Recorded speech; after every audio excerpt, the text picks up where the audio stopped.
Parts of the Super Bowl, of course, is the party food. And if you are prepping to have people over or you're just going to take a dish over to a friend's house, there's a few things you want to keep in mind to prevent anyone from getting sick. Caitlin Schumacher is joining us live this morning. She has been prepping her own feast, all decked out in her Chiefs gear. Caitlin, good morning.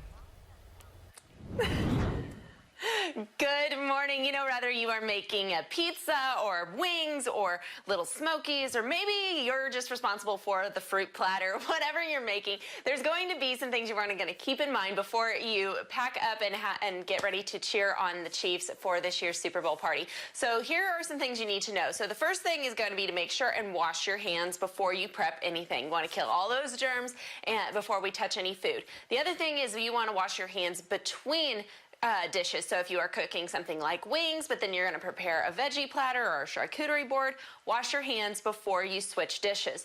The next thing to keep in mind is you want to keep hot foods hot and cold foods cold. So make sure to not let them sit on the counter for the entire game. By leaving food out, you run the risk of it reaching temperatures that could lead some people to get sick. Temperature danger zone is from 41 degrees Fahrenheit to 135 degrees Fahrenheit.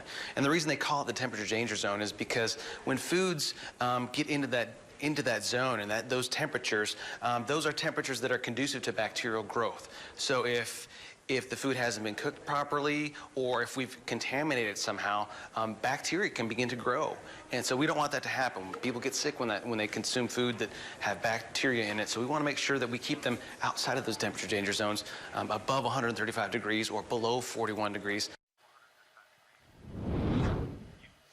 All right, so if you are prepping the meat for your Super Bowl party, then you want to make sure you get it fully cooked. So in order to do that, you're going to take a meat thermometer and you're going to put it into the thickest part of the meat and make sure it is reaching the proper temperature. So for chicken, it needs to reach 165 degrees. I just pulled this out of the oven. It is over 165 degrees, so this is ready to eat and ready to go.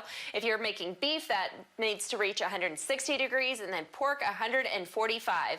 Live in Springfield, I'm Caitlin Schumacher.